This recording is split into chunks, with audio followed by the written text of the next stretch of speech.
2806 4212. Whole damn planet about to go to hell. Little Donnie Darko wanna feel so well. To be frank, I just think I be casting spells. I don't got much time left. I don't got much time left. Travel back, rewind it. Travel back, rewind it. I'm living in the past anyway, so who gives a shit? Turn back time every day in my mind. Why, oh why do the good days die? Turn back time just to feel some life.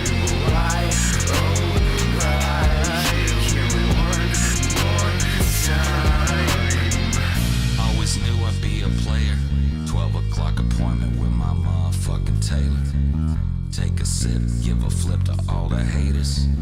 Only hanging with them real money makers. No fakes, I got nothing to lose. Spilled a cup of Gucci all over my shoes. I'm that worldwide news, always stuck and always running for the boys in blue. That ain't nothing but true. Go back in time, steal a flow from you, steal a girl from you, steal a man from you. Hoping motherfuckers get a hand to you. Shoot me in the head and I come back. Hit gets harder than a brick bat. Looking for some plain human contact. I'm just hoping I can hit split and quit that. Donnie Darko wanna roll out. Dome so good, call it timeout. Shit brand new when I floss out. Stay scuffed and you probably get the toss out. Turn back time every day in my mind. Why, oh why do the good days die? Turn back time just to feel some life. Why, oh why? Give me one more time.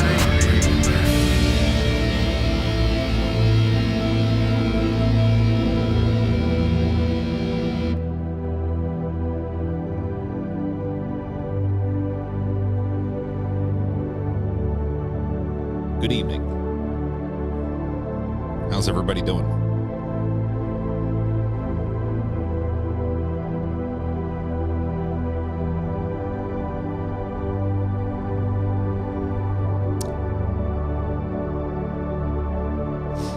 Your britches are clean? Good for you. It's a good thing to have clean britches, isn't it? Don't we all love having clean britches, ladies and gentlemen? I think we do. Do not trust a fart. Never trust a fart. And by the way, Cloud Massacre with the early 99 cents. Thank you for that. You didn't have to do that, but you did. Thanks for saving my night. Was about to go to bed. I mean, that's not, why is that a bad thing? Was going to bed a bad thing, you know? Church music? Have you ever been to church? I'm just wondering. If they played shit like this in church, I'd probably go to church more often.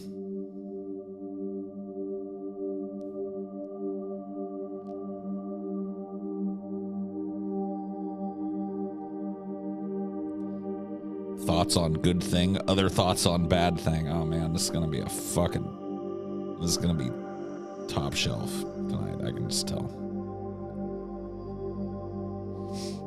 This is just gonna be top shelf tonight. Top shelf commentary from yours truly and top shelf participation from yours not truly.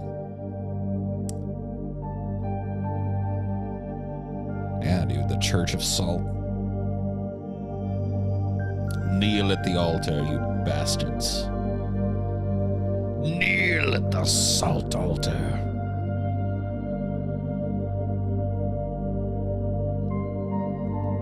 Bust out a joint for yourself. That's cool. Not smoking J's tonight, despite the thumbnail that I picked.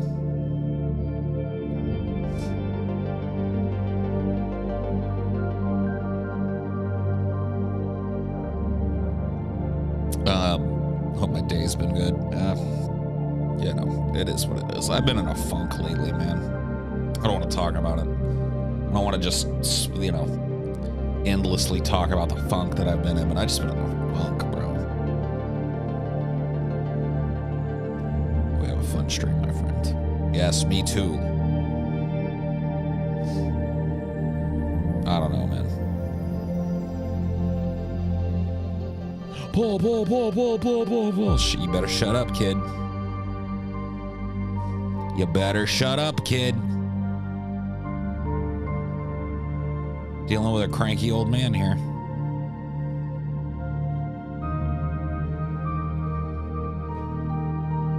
Do you play Settlers of Catan? No, I don't.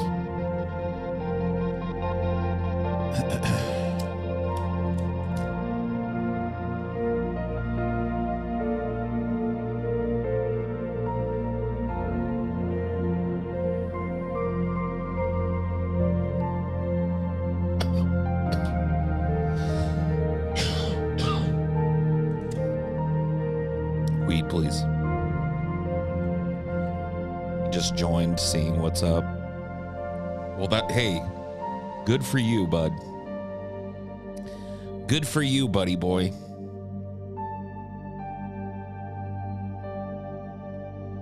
It's got sand in my salt. It's got salt in my sand. How's the ancient balls hanging? Low and heavy to the left.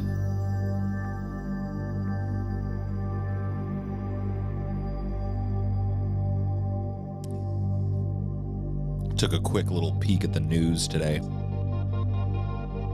I saw that like there's this giant winter storm and it's got a bunch of people without power in Massachusetts and all up and down the East Coast, I guess.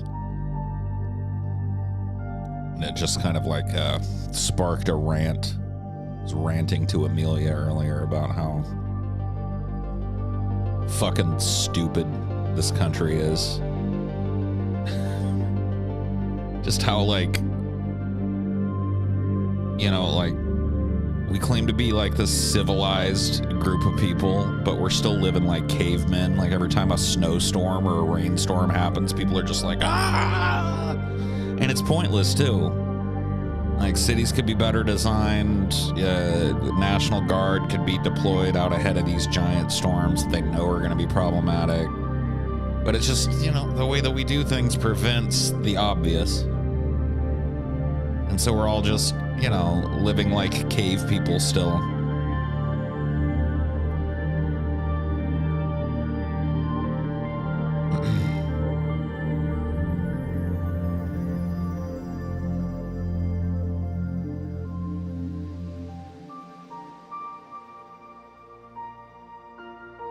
You think anything's gonna come from the whole Ukraine bullshit?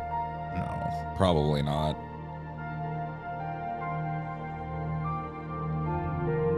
Thanks, John Zapper. I'm not gonna bother reading your ancient fucking like going on what 5 years old now? 5 years beyond ancient manatee meme, but you paid me to say it, so whatever. Tragedies are good for profits. Are they really though?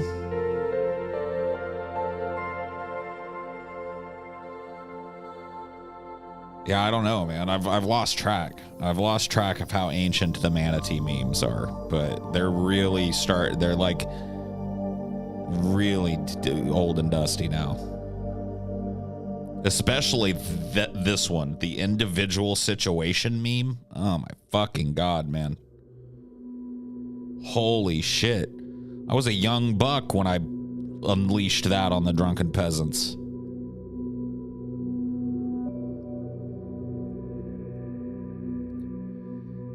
It literally blows my mind that there are still people out there that are like hyper obsessed with the manatee. Not obsessed with him, because if they were obsessed with him, you know, he'd be the next Ray William Johnson or whatever the fuck. Obsessed with other people obsessing with him. It's like, I hate to say it, but at this point, can we just leave the manatee alone? Like, we've identified what he is, right? We know what he is. It's like, you know, at some point you just gotta go like, all right, let the man, can he just slurp the muck from the bottom of the goddamn river in peace, please? All right. Just leave the manatee alone. Leave him alone, goddammit.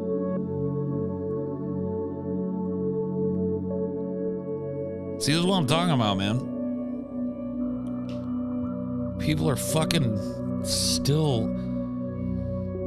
There really is something that is unknowable about that dude. There's some little spark of fucking something there. Maybe it's the at least I'm not Brett Keane principle. Maybe it's just how fucking irascible he is and how he never changes. How the only change is like this endless cycle of death and rebirth. You know what I mean? Maybe that's what it is. I don't know what it is. It's just a prime lolcow material. I mean, bro, aren't there better ones? Aren't there more current and better lolcows? I'm just saying, man. If I'm still a shit poster when I'm pushing 60, I hope someone has the decency to break into my house and gank you. I'll do it for you, bud. I'll do it for you.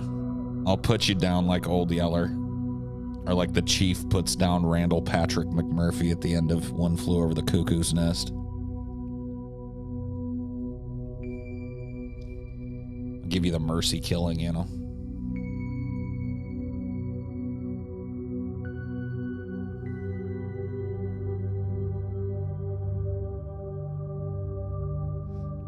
Of course.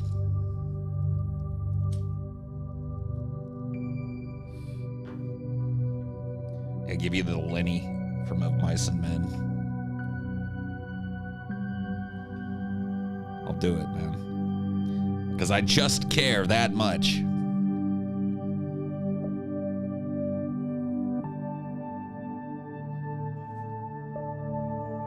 Man, I've really gone soft. I've gone soft with the anti-manatee crusade. Sea cow. There's too much manatee. We had a brief diversion into the manatee zone. All right. Just to answer a quick question, but we're not going down Manatee Alley again. Trust me. Like, here's the thing. There's nothing down Manatee Alley that I haven't already described and seen. The Barbara Streisand effect. Well, I mean, in this case, you're patient zero. All right. Like, you know, people want you to wander down Manatee Alley. Like, do you really want me to hear me stay individual situation for like fucking half an hour again? I mean, I get it. It was funny. Like 7 years ago when you were 12. But you're a man now. You got responsibilities. You can't spend all day down at the bottom of the river with the manatee, slurping up the muck with your fucking sensitive whiskers, okay? You have to swim to the top of the river. You have to climb out of the river, and you have to become a man. It's funny to hear you rip on people in general. Well, how about you? Go get a fucking profile pic, you idiot. Let me pin this.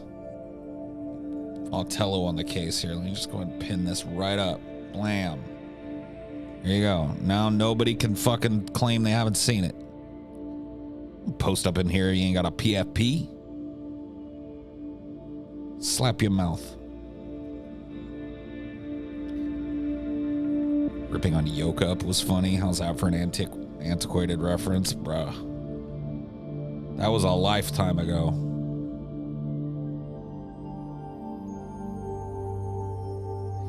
Like 99% of that shit is still out there. Like there's whole fucking like 9-hour compilations of manatee bullshit out there. If you want to go jerk off to that, go, you know. That was gross. That sound that I used should not have been used. How goes it? Man, I don't know. I'm here wrestling with my own fucking creation like Dr. Frankenstein, you know.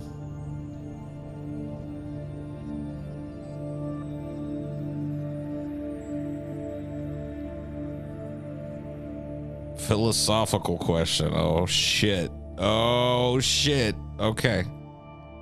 If someone binds a contract saying X person can kill me, should that be legal? Or should that still be considered murder by societal standards? Well, this is like kind of this is like an assisted suicide question, basically.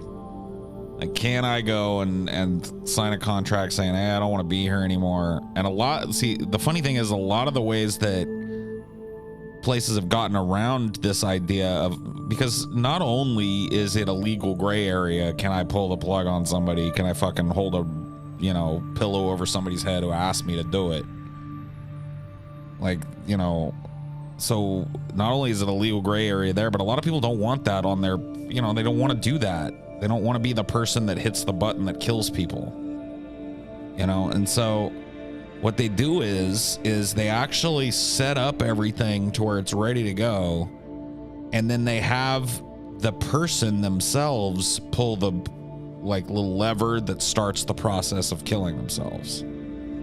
So there's these new pods actually that they made, I think, I can't remember where I saw a news story about these, but they're like a pod that you get into and you hit a button once you're in, you give everybody the thumbs up and you hit a button, and then it slowly starts to pump nitrogen into the thing, which leads you to go unconscious, and then slowly but surely, like, you die from, you know what I mean, in your sleep. Sweden, yeah.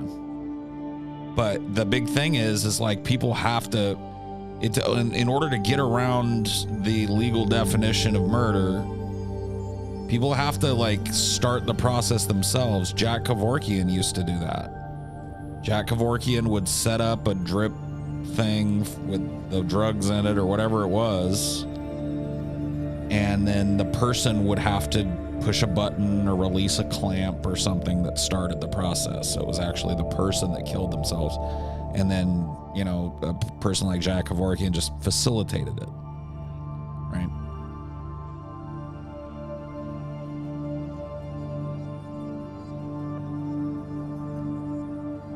And I mean, that it makes sense to me. That shows that you have the intent to do what you're doing. There's no question about it at that point.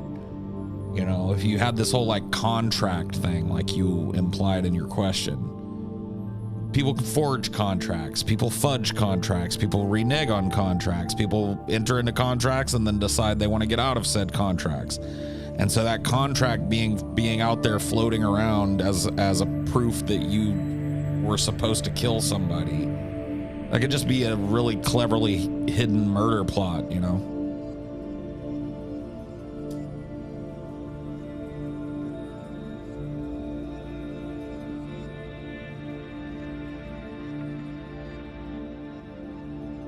I mean, obviously Kevorkian was a kind person. Like, dude, the whole assisted suicide thing is super simple for me. I would never ever tell a person that they gotta go on living in fucking agony and pain and shit. And the fact that we have a society that feels like in order to stroke its own moral dick, we've got to oversee when a person can fucking die or how much pain and torture and suffering a person has to endure. Fuck that. There should be absolutely no question that terminally ill patients should have access to this type of shit. Now, I kind of stop at having like just like suicide clinics where just any old person can walk in for any old reason. But hey, maybe I'm maybe I'm behind the times on that. Maybe that wouldn't be a horrible thing.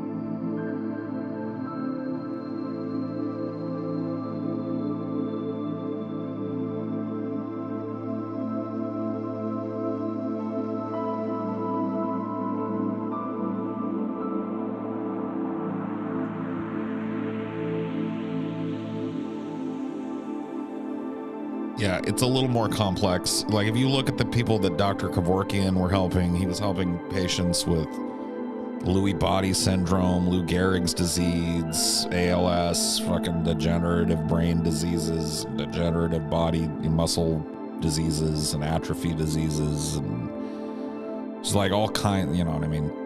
It wasn't just like a depressed teenager going like, fucking Kayla left me, bro. Kayla left me and I can't live without Kayla. All right, sign your name here. Oh yeah, I'm ready to end it, bro. Kayla. Like nobody's like nobody's arguing for that, I don't think.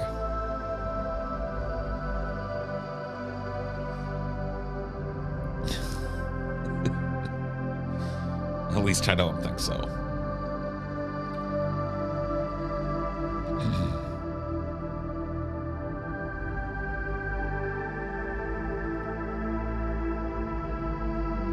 Should be a few conditions you fill to be eligible for assisted suicide. 1, terminally ill. 2, intense constant pain. 3, not mentally ill. I don't think 3 should be on there if 1 and 2 are present. If you're mentally ill and in constant physical pain and terminally ill, it shouldn't matter if you're depressed or whatever. Just because you have depression or something doesn't mean that you should have to sit and endure more pain than the average person. Fuck that. 1 and 2 is really all I need. Are you terminally ill and in severe and constant pain? That's enough. That's enough. I don't care what the age is. I don't care what the prognosis is. If that's it. If that's the truth of your existence or whatever, then you should be able to apply for this shit and get it.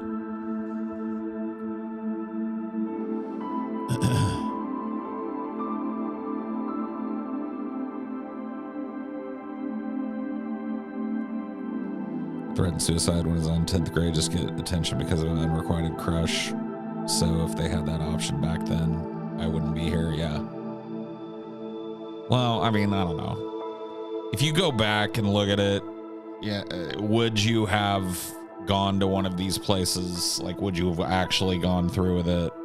Because even if, let's like hypothesize a society where this type of thing exists, where there's like a suicide center and pretty much anybody can go in there. There's still going to be a process. Like they're not going to immediately, it's not going to be like, getting a 6-piece chicken nugget. There's going to be forms to fill out. There's going to be doctors to talk to and blah, blah, blah. And there's going to be, and I think that most people, like if they were to legalize such a place, which I'm not sure that they should, but I honestly think that this idea that there would just be this crush of people like lined up around the block to kill themselves is a little silly. It's not super impossible to kill yourself now,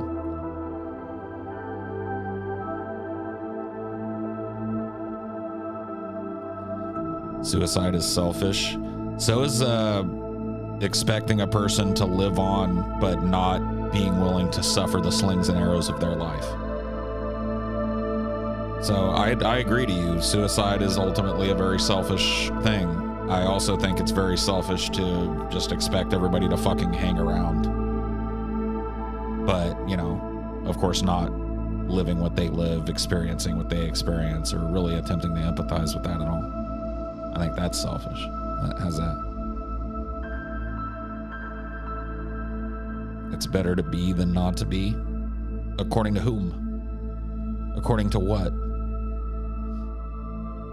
How many non-existent people have you talked to get their opinion on that? when you were non-existent,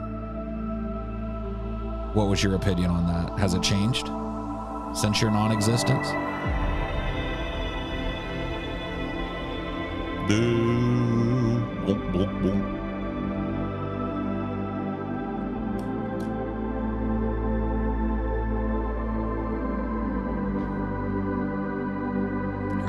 You're asking non-questions. You're making non-statements. So what do you expect me to ask? When you come in with a fucking like literal Hallmark card level cliche like suicide is selfish, like what do you expect me to respond with?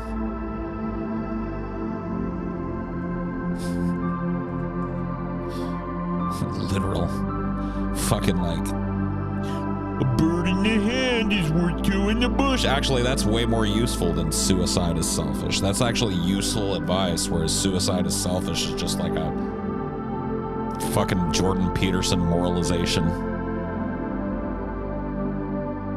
Suicide is the most selfish thing that a person can do.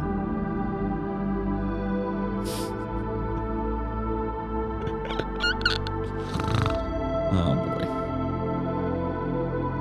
Of course I do, because you're talking like him again. Suicide is selfish. It's the ultimate selfish act that a person can perpetrate. They're not thinking of their family. They're not thinking of their friends. They're not thinking of their children. They're not thinking the deleterious effect that it'll have on society. They're not thinking about the world. They're thinking about themselves. It's the ultimate the ultimate expression of what Kierkegaard called man's selfishness. And I think that we ought to stop. We ought to stop. We ought to think.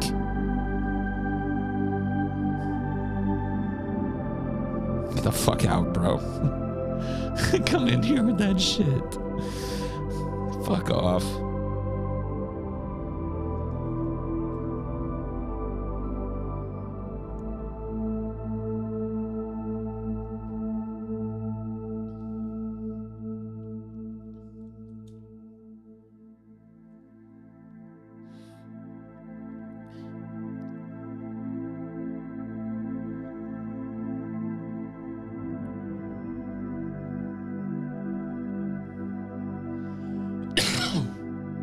Former Miss USA just committed suicide today by jumping off her penthouse suite in Manhattan. Damn. Suicide is refusing to face the dragon that is life, and therefore is a lack of fulfillment to one's oath to their father. It's ultimately yielding to chaos.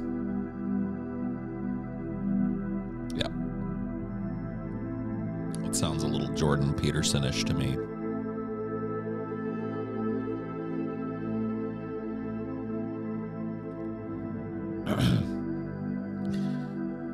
Well, that's the thing. Like with a person like Peterson, one of the ways that he reels in, especially with the way that he talks, and it's definitely his target audience, young men, is because he will sprinkle in a lot of what sounds like really good sage wisdom, right? But it's all kind of cliche wisdom. So it's like a father figure thing.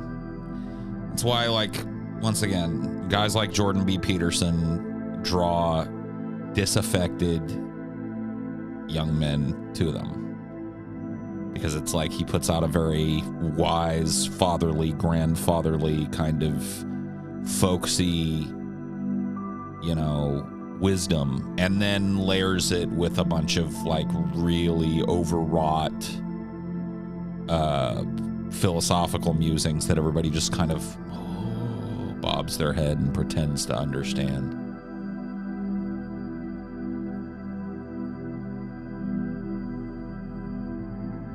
Socialism draws disaffected men for the exact opposite reason. The exact opposite reason.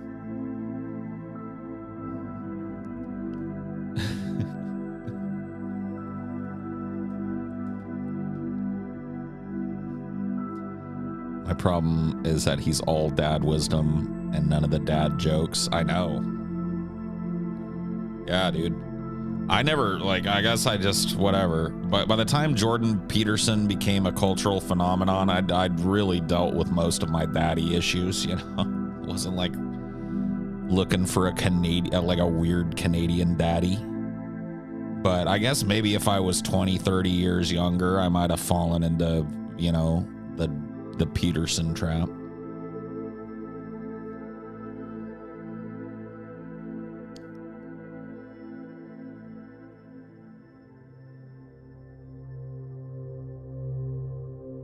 I used to listen to a lot of Peterson lectures and would absorb literally less than 25% of what he was saying because it's all metaphors and correlations. Yeah. It all sounds very weighty, very well spoken, very quick to reference things. It all sounds very weighty, but if you know, the little bit that I've listened to Jordan B. Peterson, it's like one of those dumbbells that they make for the movies, one of those big things that says 100 pounds on each ball, but you can lift it with one hand. On the surface, it looks very fucking substantial. But once you really start listening to what he's saying, you find out it's, you know, folksy wisdom mixed with kind of red pill modern philosophy.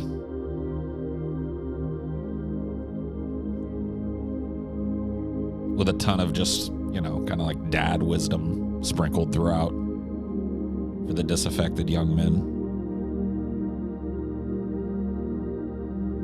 I mean, I think a lot of people did, Jareth.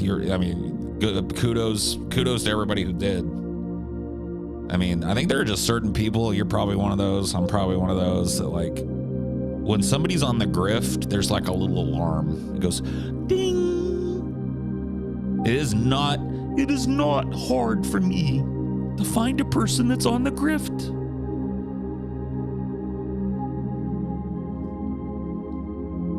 You know, I kind of got an innate sense of the grift. Smell the grift. Chicken soup for the disaffected young white male soul. Yeah, pretty much.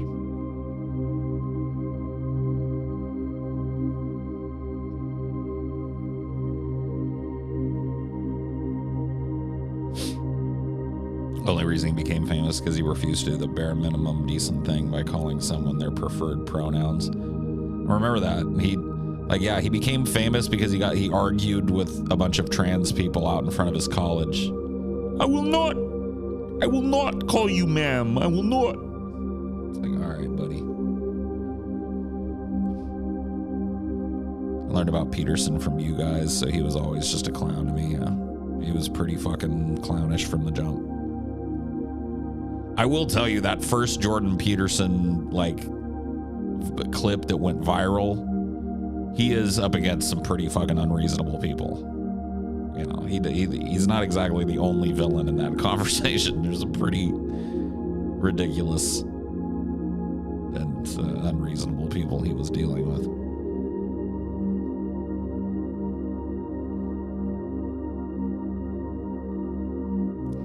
Given the state of our world and the despair that's out there, that's no surprise that young men are receptive to his message and any other message too. Donald Trump. You know, Donald Trump's message.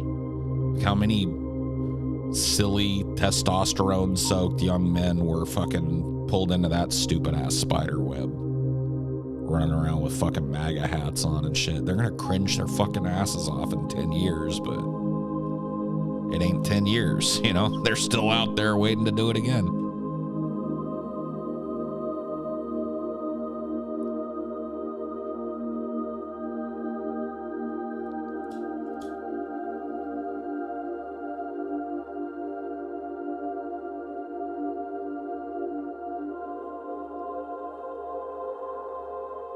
I hate all these pronoun warriors, people that think they're taking some mighty heroic stance for calling a trans woman him.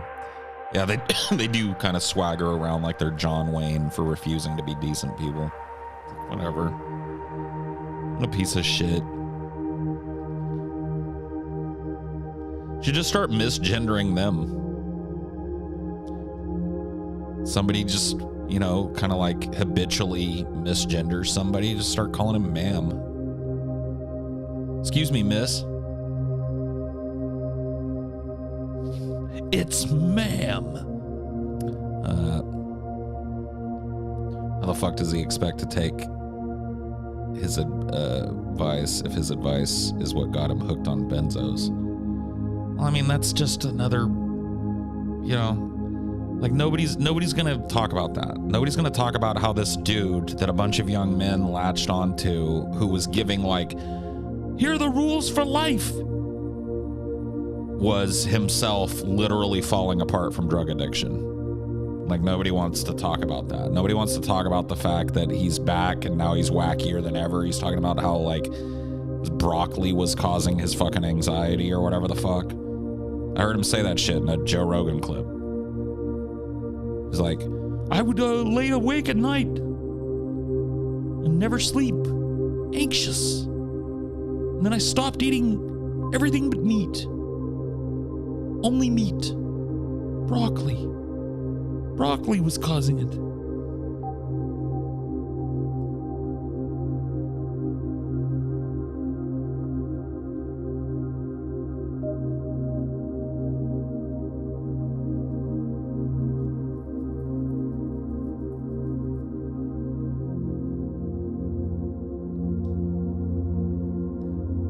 That's what happens when you go into a coma in Russia, yeah. When your benzo addiction is literally so bad that you have to go to Russia for a fucking coma treatment because you don't want to go through the withdrawals and shit. Definitely the guy you want, like, giving you fucking life advice as a young man, right?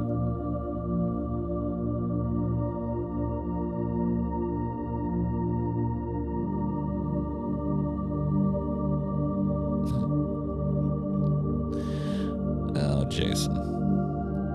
Oh, Jason.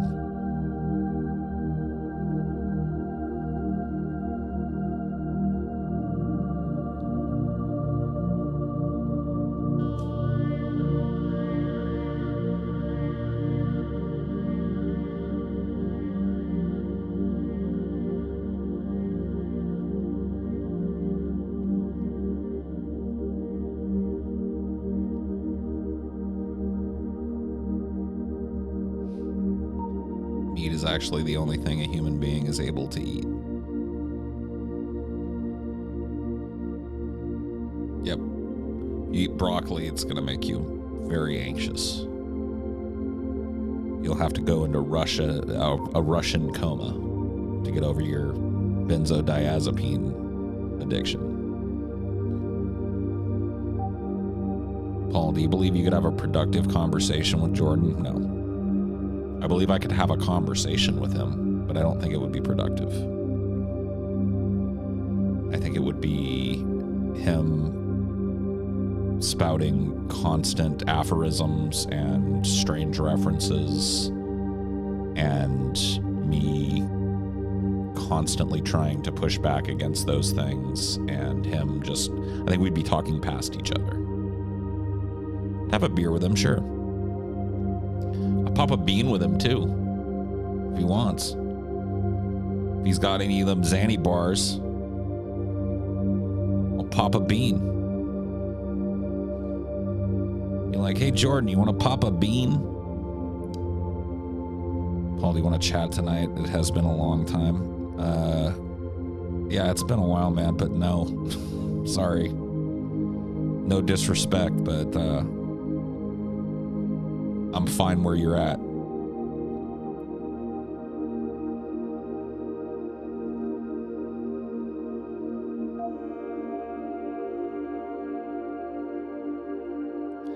You know, he snorts them. Yeah, he does kind of have like that raw red nose looking thing. Hello, Paul. It's been a long time, but we don't need to chat. What up, Mendacious C? What up, you goddamn bastard? Why have you been like a dog's dick lately, huh? Hidden. Where you been? Huh? What did I do? Did I say something that pissed you off? I chase you off? That happens. It does happen. You know what I mean? working, making money, etc. Well, yeah, but I mean, come on, buddy. I must have done something to piss you off. You still got an extra 10, 15 minutes to pop in and say, hey, it's Mendacious C. Can't be working that hard. I chased Mendacious C out of here. So, Paul, do you consider yourself an alpha male or a sigma male? I don't consider myself any kind of, like, wolf pack description of a male.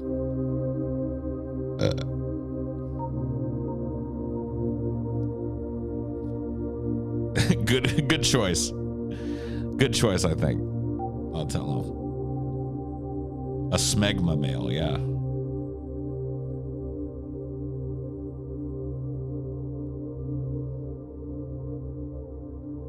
Just so stupid, dude.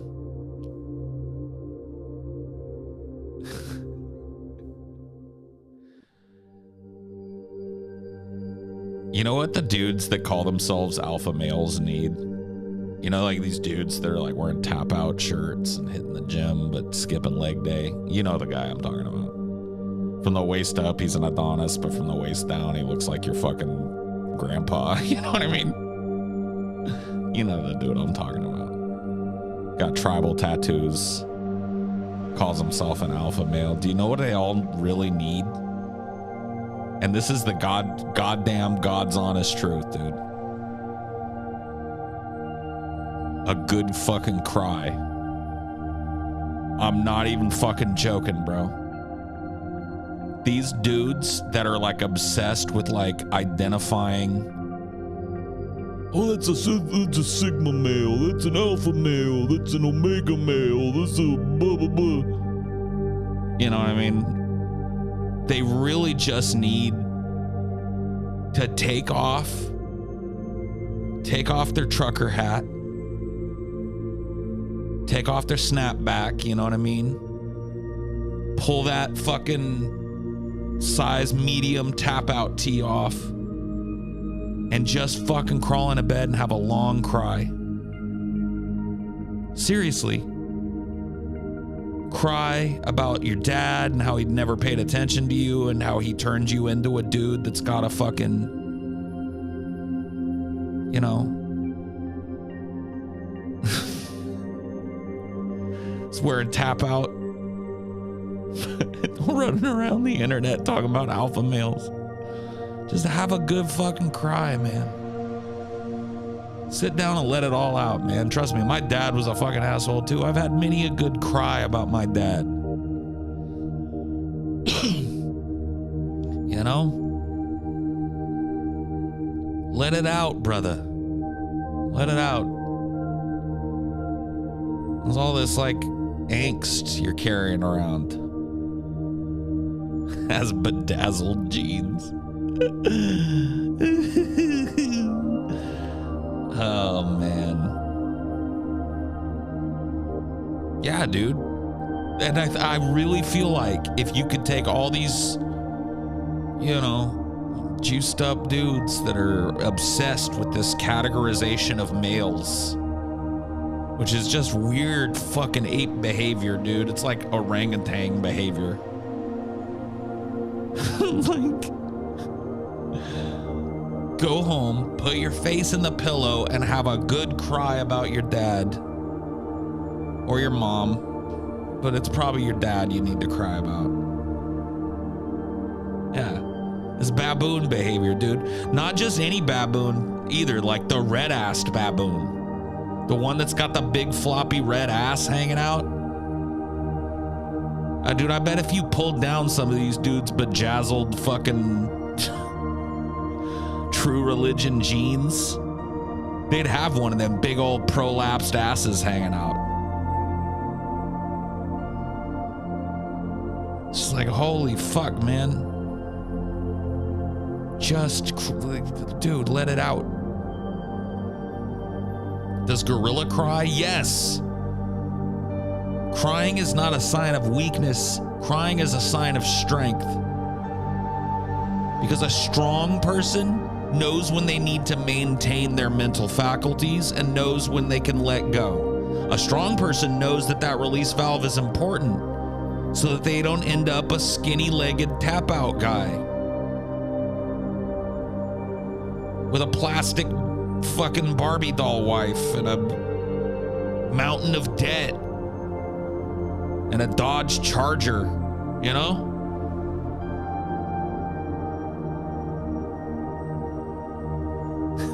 You cry it out, man. Let that shit out. There's so many raw emotions and so much failure in your life. Not just I'm not even talking about your failure. I'm talking about like other people have failed you and you're so hurt. And then there's these predatory companies like Tap Out. They make these all over print tees, you know, for muscle guys. And they're out there, man. They're out there fucking soaking up your goddamn pain.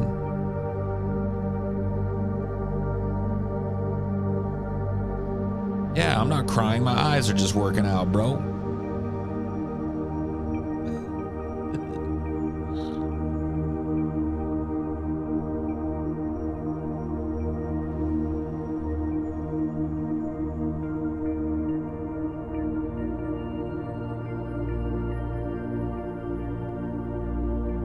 Affliction. Oh yeah, dude. Affliction.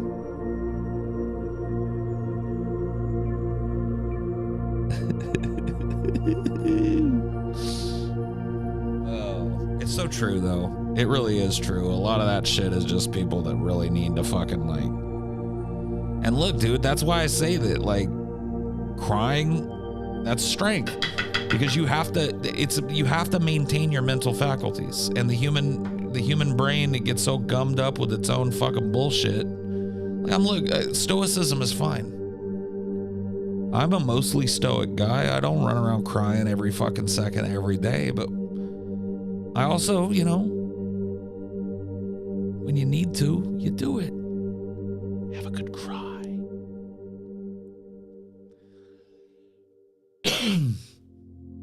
I think that would fix a lot of Trump people too. Honestly. Set aside the douche bros. I think a lot of like Trump dudes and Trump ladies just need to have a good cry. You know, when I see these like Karen videos, there's a look in the Karen, you know, whichever kind of Karen you're dealing with, a male Karen or a female Karen. There's always a look in their eyes. And if you look at it, I'm going to try and reproduce it for you guys. If you look at it, it's like this. Do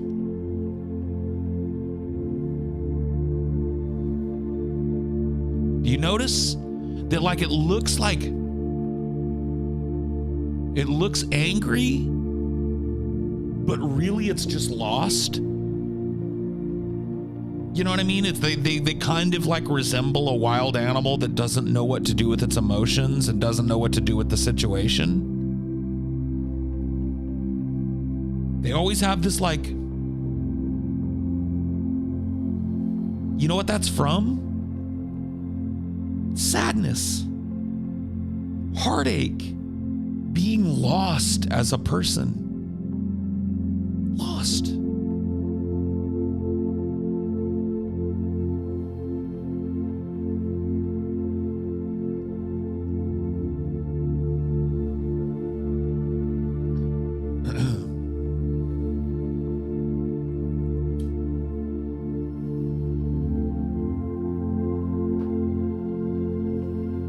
I think most people probably have like the Karen types figured out, but don't really spend time examining what's behind the Karen phenomenon. You know what I mean? A Karen phenomenon is a bunch of people who have no control in their lives and who are going slowly insane because they're wearing a personality that isn't them. Like they're being forced to put on a plastic reaction to everything every day. They have no control in their lives, no control at their jobs. They're sad. They're lonely. Heartbroken, whatever it is. And so the only thing that they can get, the only way that they can make people care, the only way that they can get people engaged with them is by sticking their nose into other people's business.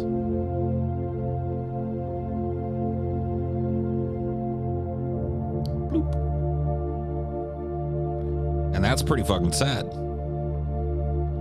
Male Karens are either Kyles or Kens. Yeah. I think Kevin is better, though. I think Kevin, Karen. Same amount of fucking bloops, same amount of bleeps. Nothing against people that are actually named that, but if we're gonna do the whole, like, Karen thing, we gotta have a Lance, Chad, maybe. But none of it's like Chad and Karen. It's Kevin and Karen. It's good alliteration. It's good. We'll start with the same name. I guess Kyle and Karen maybe, but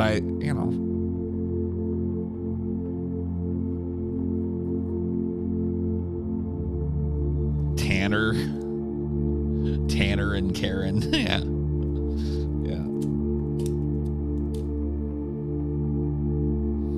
I remember when I was a kid, me and my friends used to goof on all the little kids. Because every time we met, like, a family or whatever, at a family get together or something at school where we had to interact with, like, kids from lower grades, like all these kids coming up by the time we were in 6th grade and shit, they were all named like all these fucking little lame ass names. Tanner and Hunter and like all these fucking whack ass fucking names that were just, man, what happened to like normal ass names? Tristan. Yeah, Tristan. Oh my God, all these little turds running around. Dylan and Tristan and it's just a generational thing. Like, if you look at like the popularity of names over time, most names have like this where they get really popular and then they bottom out and then they come back for a while. Some names are very stable. I happen to have a stable name. Typically, like one syllable names are very stable. But the more complex a name is, the less likely it remains popular for a while. So you have a lot of like Coltons and Skylers and shit running around for a while, and then Braxton, yeah, Levi and all this shit, and then like those names just because people are fucking like, what the fuck is that name? There's someone behind you. It's me. I'm behind me. Let that bake your noodle.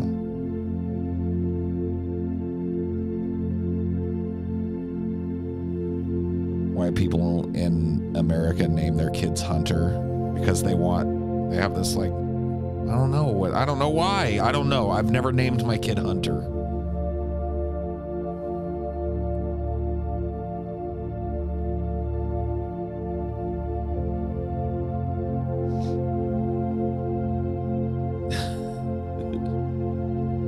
Jaden, Caden, yeah.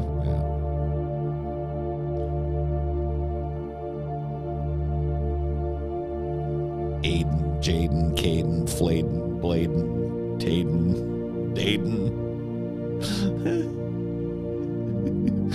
Oh man, dude, there's gonna be just a fucking grip of people, and think about it, for generations, it's gonna be like this name is gonna be dangling over your fucking society. Because like 90 celebrities and politicians all got named Aiden. Everybody's going to be like, oh my God, what an old man name. Like, who even names themselves Aiden anymore? Aiden. Oh boy.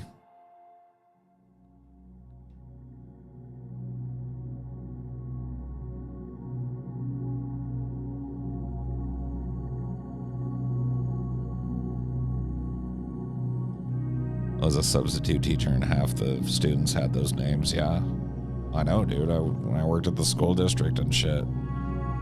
Like, thankfully, my job was not to work directly with the kids, but I was in classrooms and stuff. And every time I heard a teacher call on a kid,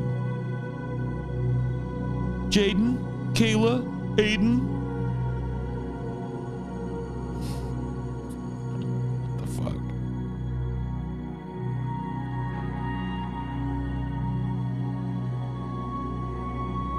If my first is a boy, I'm naming him Charlie. That's good. I like that name. It's a very New Zealand name, too. I feel like Charlie is a good New Zealander name. I met a dude. Oh, hi, mate. My name's Charlie. From fucking New Zealand, mate. You're like, all right. How's it going, Charlie? Bob would suck. Yeah, but, like, Bob could also be Rob. Or Robert. Because nobody's named Bob. Bob is short for Robert. Robert's pretty cool. Nobody tells you have to go by Bob. Yeah. Bob. Nobody named their kid Bob, dude. Because that's like a dude that has an actually cool name. Robert. That decided to go by a weird old English shortening of Robert to Bob. Dude, Robert is a dope name. Bob, though? Dude, Bob on this fucking dick.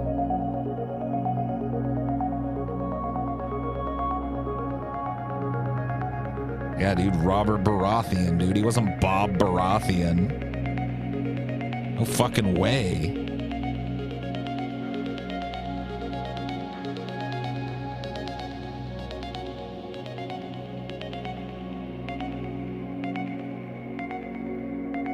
Richard or Dick? Richard. Fuck Dick. Dude, that just is like Dick. Well, this is my friend Dick. Like, no fucking way, bro. No fucking way. Nope. I would be Richard. Can I call you Rich? No. It's 2 syllables, man. You can call me Richard.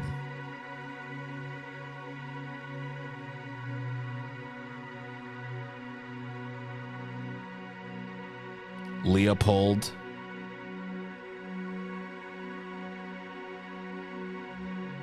Remember the Nixon thing? Can't lick our dick. Yeah. And they knew it too back in the day. Dick is not just recently a dick. You know what I mean? Like back then, they knew what they were doing. Fucking double entendre. Can't lick our dick.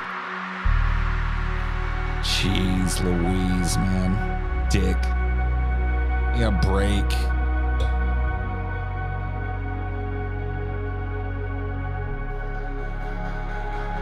My name is Richard and I go by Ricky.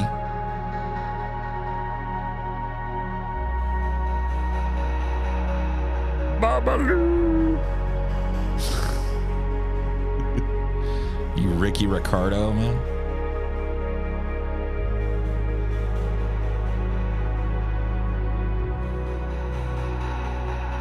You gonna lick me behind the shed? Okay.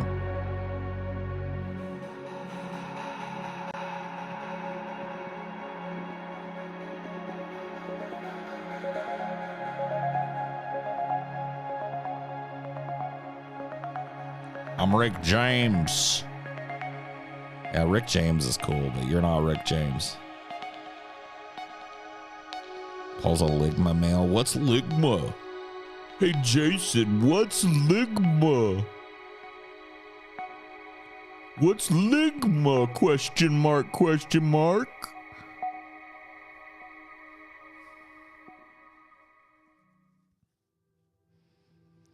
Anyone ever give you a wet willy? Oh, yeah, dude. That's one thing that's disappeared from society. Dude, I came from the wet willy generation, or at least I was the very end of it. Dude, wet willies were a thing. How gross is that shit? Somebody would lick their finger and stick it in your ear. Literally. Somebody who can fucking stick their fucking wet ass spitty finger in your ear.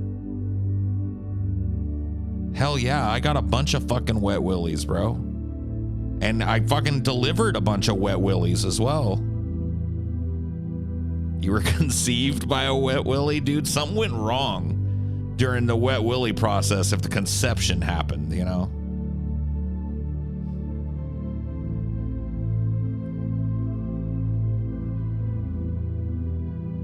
The guy gave me a wet willy, I would insta-boner. Wet willy, dude. What a dumb bunch of shit. Wet willy. Get the fuck out of here, man.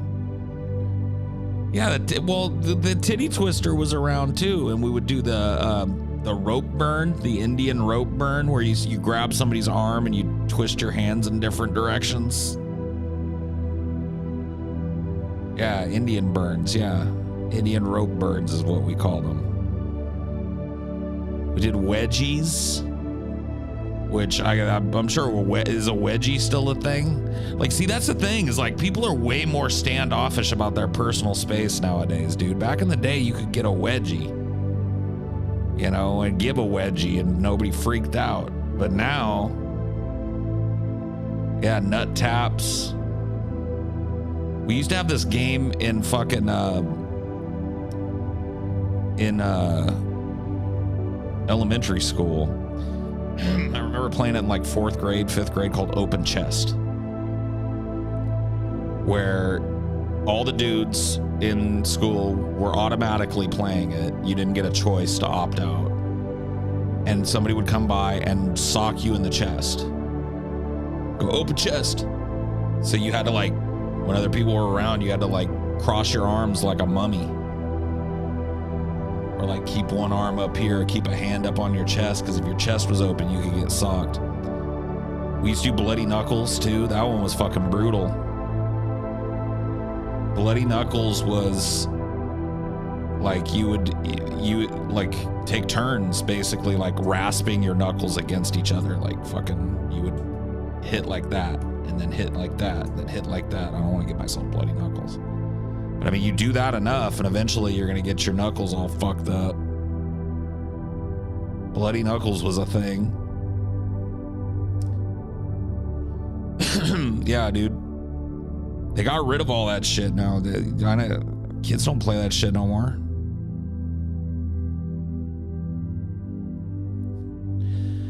Would a finger to the butt of the opponent be called a dirty Danny? Oh, gave you a dirty Danny, bro.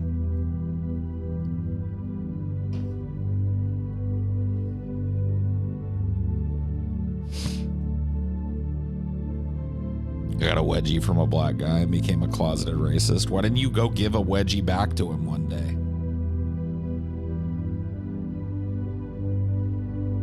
Instead of being a bitch about it, just go wedgie him back. Dude, if somebody gives you a wedgie, dude, it's on. It's on now. Next time I see the fucking top of your underwear, it's going up your ass crack.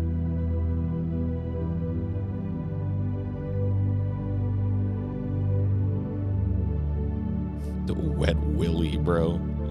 So gross.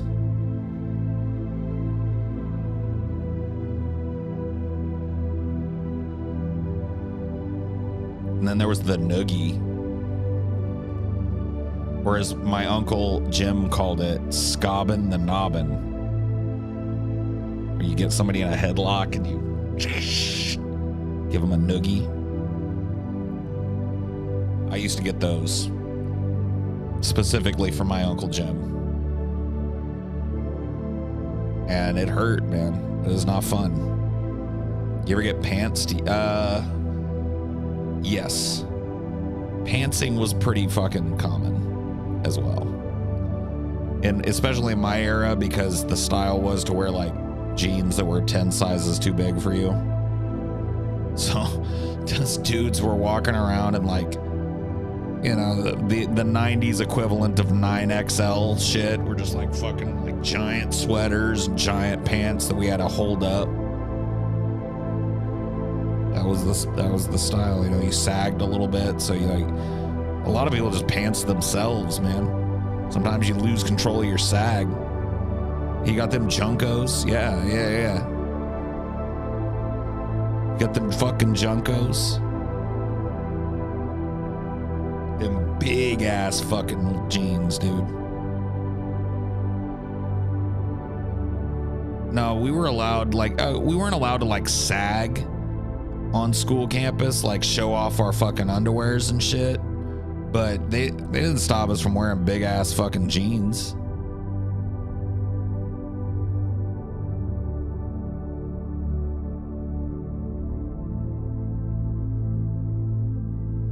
Yeah, dude. Then we would hang an onion, a yellow onion from our belt, which was the style at the time, dude.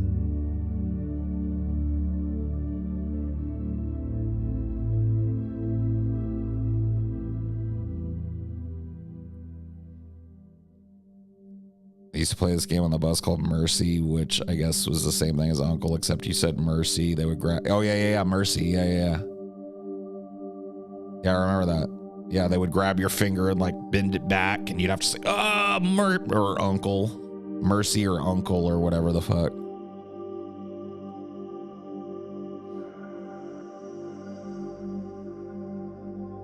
Yeah, everybody had like a wallet with a chain, but you weren't allowed to wear it to school, so it didn't really matter much. But that was a hot thing back in the day too. Back in my day.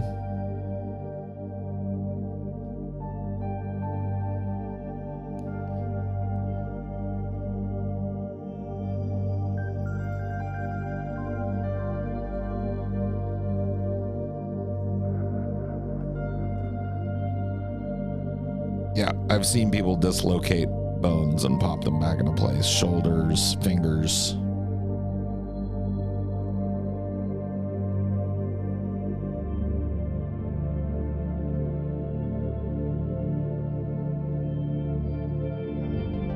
We would pull on each other's ears and tell them to name 5 cereals while you got your ear pulled off hard. What? Man, that's some fucking shit.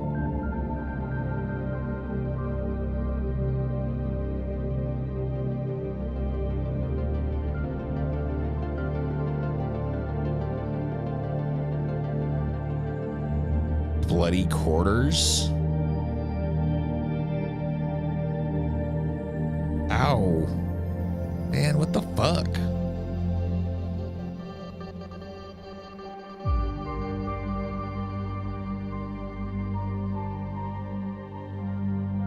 We used to do titty twisters with the breakfast cereal thing. Oh, where you had to name cereals while they had your titty twisted? Fuck that, man. That's fucked up.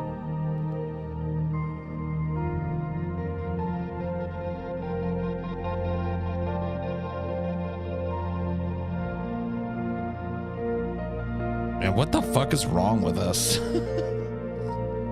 What's wrong with the kids? We're all fucking each other up, punching each other, twisting each other's nipples and shit, pulling each other's underwears up each other's ass cracks and sticking each other's wet ass fingers off in each other's ears. Like, what is going on? What is going on with the youth?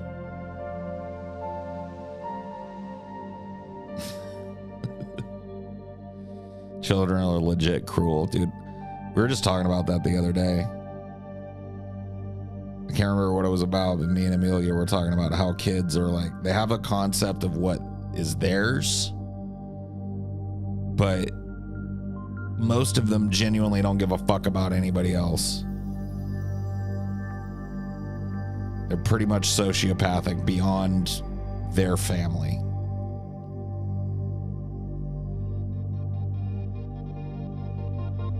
What are the girls doing to each other? Fuck if I know.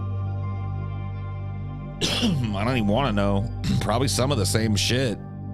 I imagine they titty twisted each other.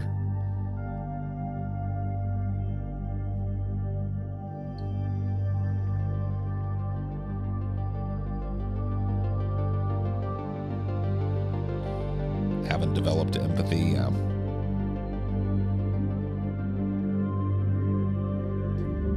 Oh yeah, yeah, it was. Oh yeah, that's right. Because of the kids in it. We watched Night of the Hunter recently, which I'd never seen, which is a really, really fucking good '50s movie with Robert Mitchum in it. Classic movie. There's like a kid in town whose dad gets convicted of murder and gets hung. Right? He gets hung, and all the little kids in the fucking town are running around singing "Hang, hang, hung." Look what the hangman done. Hang, hang, hang. Watch the hangman swing or whatever the fuck. And they're like singing it at him and drawing pictures of a dude hanging. And I was like, fuck, dude. And then I just realized like at first, my first reaction was like, man, they're really going over the top to make these kids seem cruel or whatever. But then I remembered like, no, they're not. That's actually really accurate. Like kids don't fucking like it's just like somebody's gonna do it, and then somebody's gonna join in, and that's the way it's gonna be.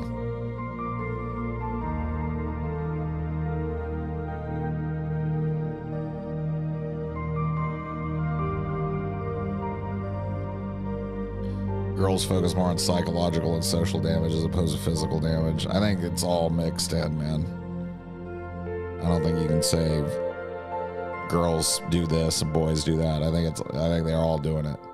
I saw some vicious ass girl fights and some vicious ass shit. You know what I mean? I think everybody's just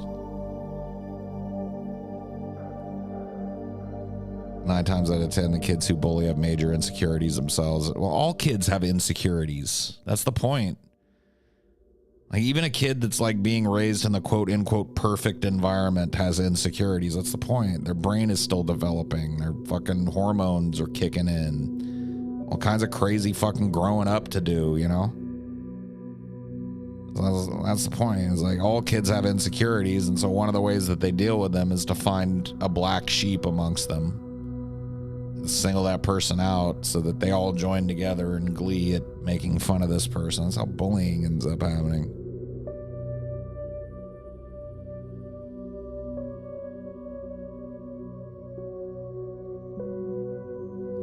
My wife was badly bullied when she was in high school. In her 20-year reunion, everyone apologized to her. Guess why? I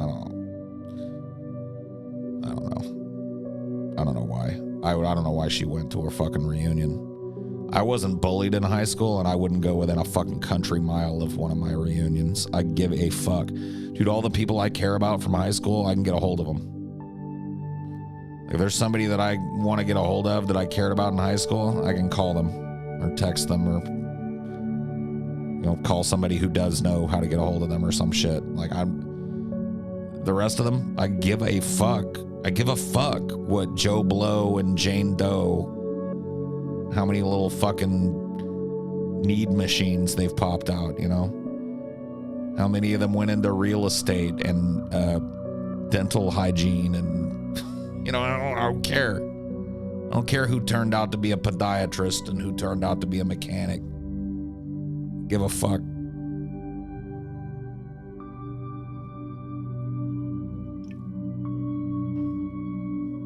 High school reunions, I think, personally, exist only for people who had sexual tension back in the day but never fucked to get together as adults and fuck.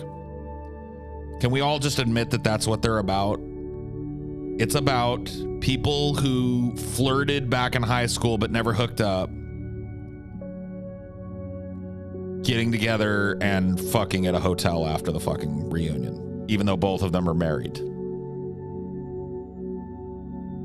with kids. That's what it's about. That's what happens. It's one way of looking at it. Yeah. That's the only way of looking at it, dude. That's why those things exist. Or it's to brag. Yeah, I guess that's true. There's people that want to like brag about their little like fucking McMansion or whatever. Show off their kids.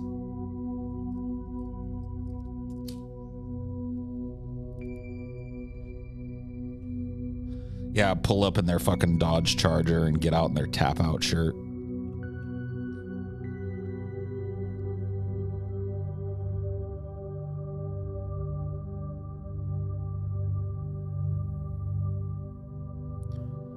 trying to prove that they didn't waste their life when they probably did. Well, that's how you get, like, you get co-reinforcement about that.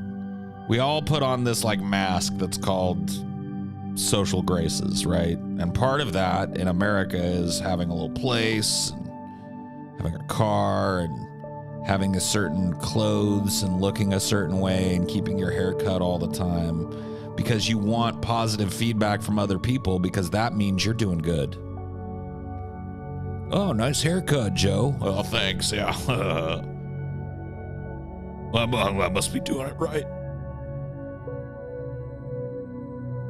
It's all, it's like it's like those birds that decorate their nest with like flower petals and shiny little pieces of metal that they steal from people and shit. You know what I mean? Did I do it right? Is this the way I'm supposed to place the shiny metal? Please clap. Please clap. I'll tell you guys something. I got together with a group of friends. It wasn't under the greatest of circumstances. I think I told you guys a little bit about it a while back. I had a friend whose son passed away. And so I got together with a bunch of people that I hadn't seen in a long time. And I'm telling you, every last one of them looked at me like I was a fucking alien that stepped off of a spaceship or some shit. And see, to me, I'm the same guy. I just don't shave anymore, you know? But to them, like the whole way I, like, to be honest with you, every last one of those motherfuckers all looked the same.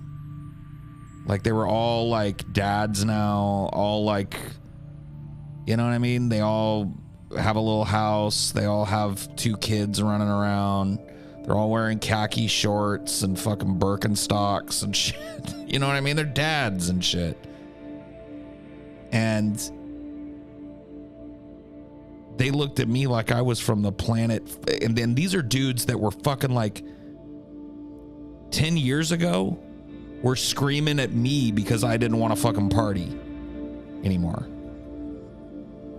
You know? And now it's just, it's so weird how it's fucking switched.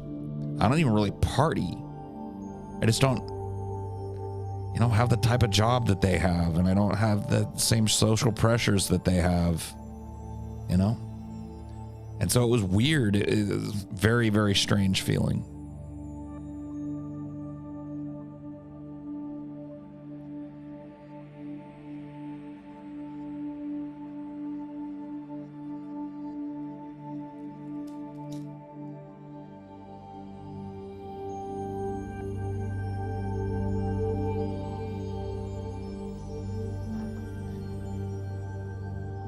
It's odd to me, and I think it's odd to them too. You know, we've gone different ways. We walk a different path from one another.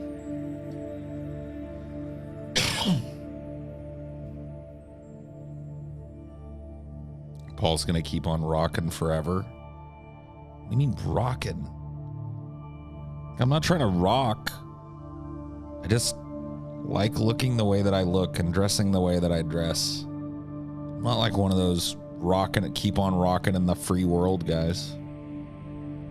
But if I can help it, I'll never have a job that has like, you must cut your hair like this and shave your beard like this and wear this polo. Like, oh man.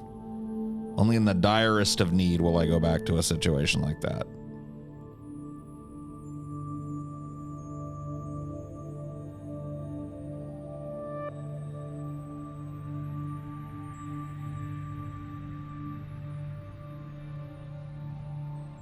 There's coke or ecstasy involved, I'd go to your high school reunion. Yeah, but there wouldn't be. There would just be shitty music from the year you graduated and a bunch of fat people all bragging about their jobs and trying to hook up with each other and shit. There wouldn't be any fucking good drugs or fucking good music or anything.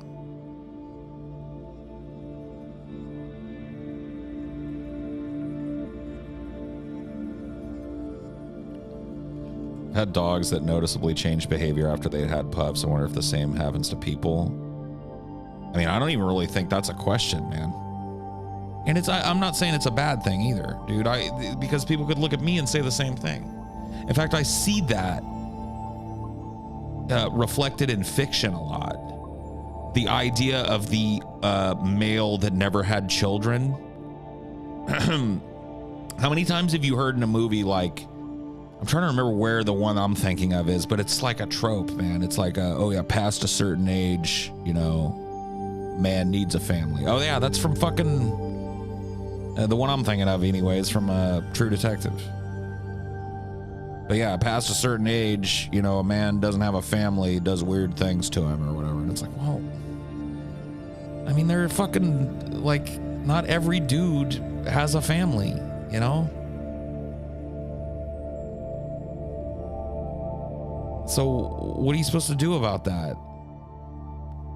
I mean, yeah, I'm going to be very different than a dude. Like, trust me, if I had like 2 or 3 kids out there in the world or living with me or whatever the fuck, I wouldn't be here. You guys wouldn't know who the fuck I was. I'd be busy doing shit for the kids. It's a whole life-changing fucking thing. And so, yeah, dude, that's what I was talking about when I said we walked different paths. You know, 99% of my friends went down the family route. Nothing wrong with that. I didn't. I thought that it wouldn't really matter. But it does.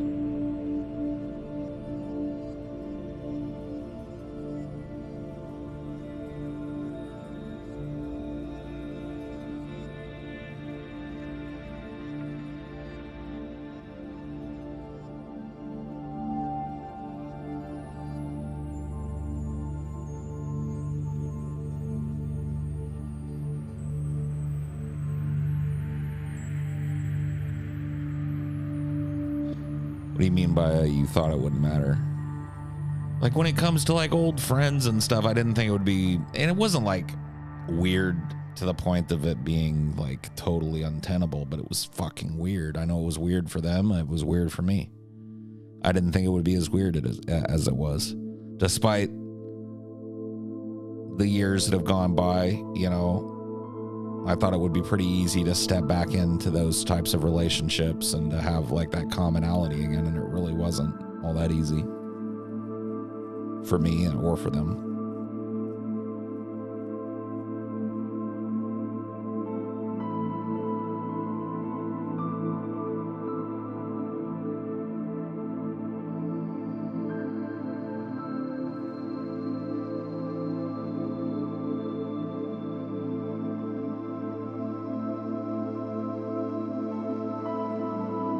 There's little fucking things, you know what I mean? Like, I'm very socially aware.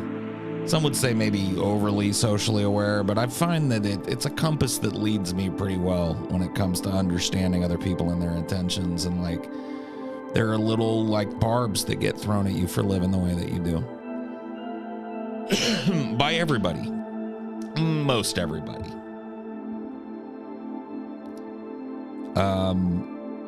At least living the way I do, which is like, to me, it's fucking totally normal, but whatever. You know, like I was at, what was it? A Christmas thing? Or no, it wasn't a Christmas fucking thing. It was, can't even remember what it was for. Oh yeah, it was somebody's birthday. Anyway, we got together with my family recently. Oh yeah, it was for Christmas. And there's this little barb, and it was not even really a barb, but it's just like, I don't do that to my like family, but they will do it to me. It's like, I was talking with my brother-in-law and sister about things, and they asked me something about my hair.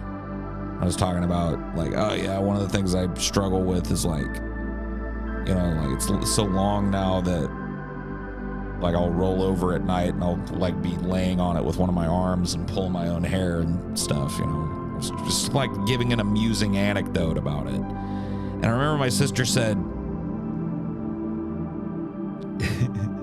she was like, well, I know a solution for that. And at first I thought she was going to give me like some tips, but then it dawned on me what she meant was get a haircut. And dude, I'm telling you, man, the fact that that one little thing has stuck with me all those months, like how long ago was Christmas? A month ago and change? Because I don't, you know what I mean? Like I don't go into their house and be like, bring stuff up about their lifestyle or the way they look. You know, like if my brother-in-law or something was gonna be like, oh man, you know, there's my day is really busy because I have lots of stuff to do at the church. I'm not gonna be like, I've got a solution for that. You know? Hey man, I've got a crazy solution for that. Hey honey, how much stuff do we have to do for the church today? Nothing? Oh, you know, like as much as I want to, I don't do that shit because I think it's rude as fuck. Burger Hadouken. Yeah.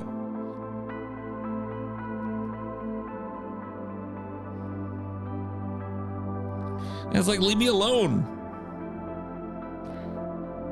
Don't ask me about it. Don't mention it if you don't want to fucking talk about it or if you don't like it or whatever.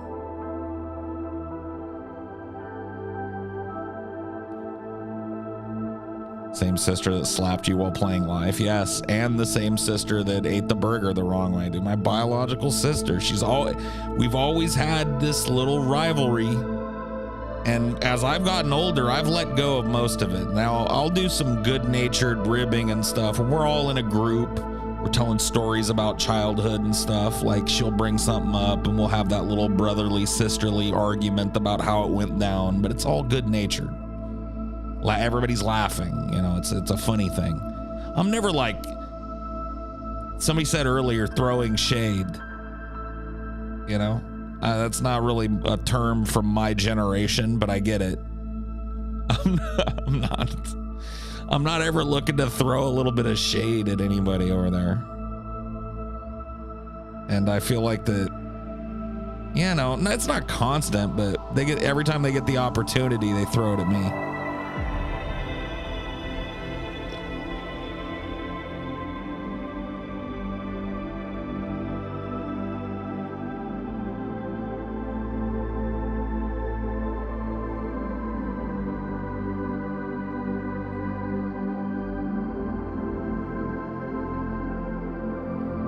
How did you respond to her? How do you think I responded? I just got done telling you I don't throw shade at my family. And I don't get into arguments with them either, especially not on Christmas. So I just went, and here I am a month later going like, God fucking damn it.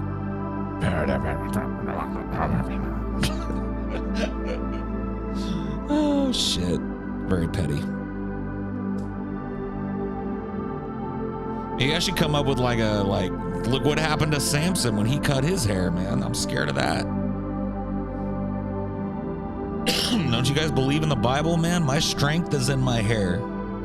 It's the only thing keeping me alive right now. I'm scared of that shit. Delilah trying to cut my hair.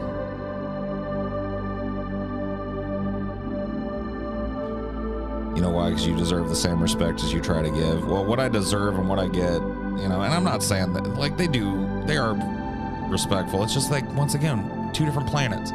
I feel like the way that I went with my life suits me in terms of the type of job that I work. I think everybody knows it. I think the way that I conduct myself suits me. I think everybody knows it. But for some reason, the fact that I did it has, I don't know, man. It just makes it weird. It gives people a weird energy around me, and I don't know. I don't know what to do about it other than to endure it, you know?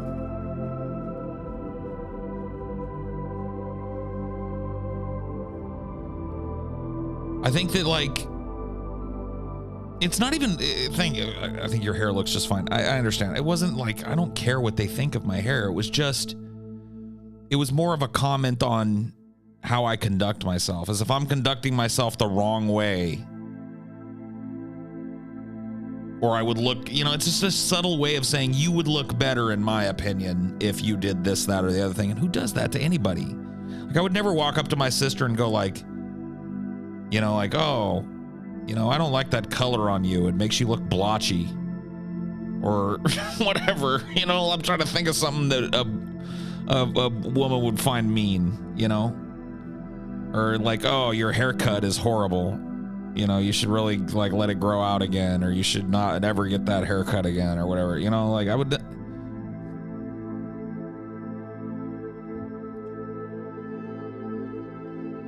Right. But I think that, like, for them, they have to deal with, like, because they've got kids. And so, like, because I don't, it would be way easier for them. And I know that this is true. Whether it's, like, at the forefront of this or not, I don't know. But it would be way easier for them if Uncle PJ wore a polo shirt and khakis and had a fucking normal haircut and kept his beard trimmed and didn't wear, you know what he wears, and didn't talk how he talks, and didn't work at what his job is. Dude, it would be way fucking easier for them. Because I can guarantee you, like, dude, these kids, they live in a world of that. They live in a world where every older dude that they see is like that, with a very few exceptions. And so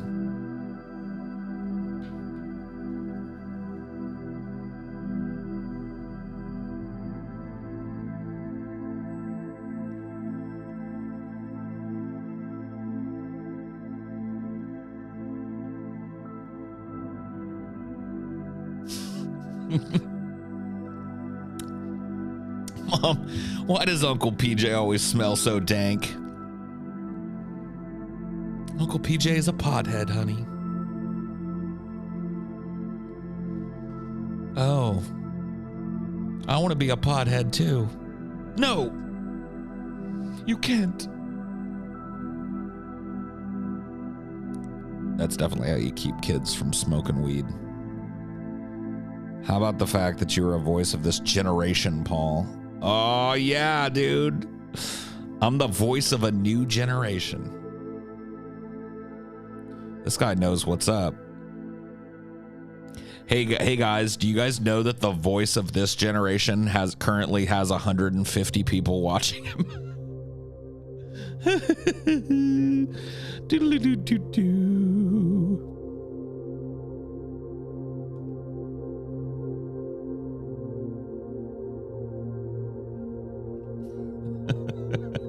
Can I go on a walk with Uncle P? Dude, it won't be long. See, that's the thing. I'm starting to get into this weird zone where it's not going to be long before my nieces and nephews, and there are a fucking slew of them, man, are going to start being like, all right, we're 14, we're 15, we're 16. Dude, who knows? Who knows what may go down? It's going to be interesting to see, at any rate, how their personalities shake out, you know?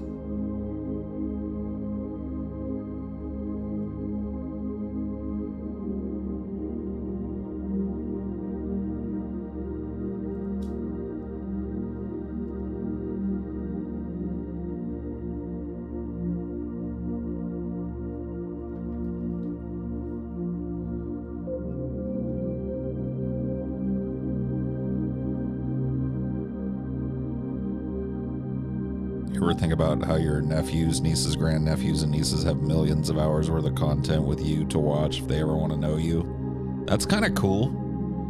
No, I never really thought of it that way, but that's kind of cool. Yeah, I mean, assuming all this shit, you know, like YouTube stays there and all these videos stay visible and audible and all that. That's kind of neat. Yeah, they'll be able to see me at my best and at my worst too. They'll know what I thought about things for sure. That's kind of cool. Like so much even more descriptive than finding somebody's diary or whatever, you know? Find your old fucking great granduncle Paul's weird video blogs where, you know, you hear him philosophize. Yeah, that is kind of neat. I like that. They'll see the duty stain contest though. Not unless they look for it, man. The duty stain contest will fade. Did Uncle Paul do acid? Uncle Paul did a lot more than acid. Dude, yeah. Well, good for me.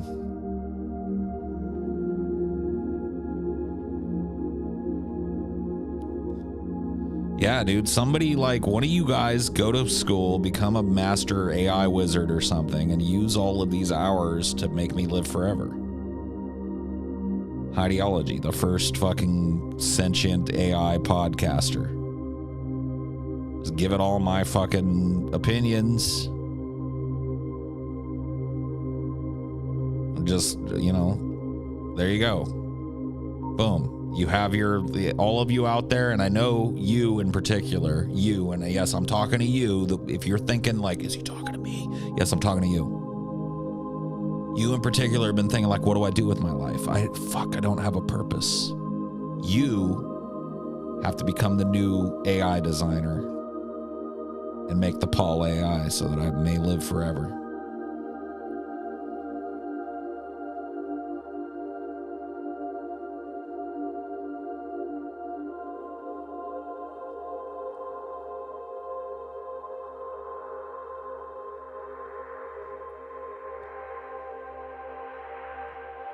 You ever thought about how people 100 years from now have archived videos of their great-grandparents? Dude, some people will stumble on some crazy fucking videos too. Like some of it'll be just like, hello, this is, you know, a broadcast on the YouTubes. And some of it'll be like, great-grandma was slanging ass on fucking OnlyFans? What the fuck?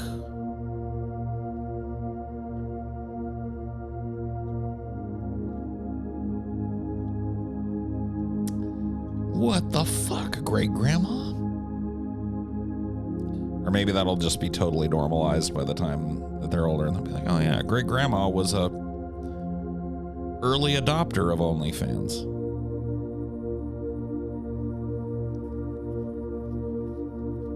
Great grandpa was throwing ass? And it won't even be shocking.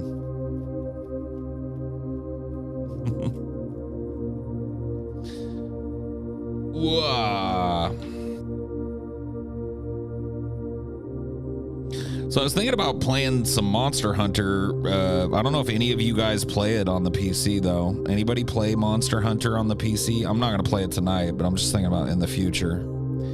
I might play some Monster Hunter. It'd be cool to like get a group together, but you got to have Monster Hunter on the PC. And then we can go doot, doot, doot, and we can go smack, smack, smack, and we can go slice, slice, slice, and we go pow, pow, pow. I got it. I haven't played. Dude, you better play because you're gonna have to catch up to me. You're gonna have to get the high rank, man. Looking back on internet history from 10 years ago is weird now, so I can only imagine even further down the road. Yeah. Well, I'm out of here. I will see you guys later. Thanks for hanging out. Thanks for chilling. I'll see you next time. Bye.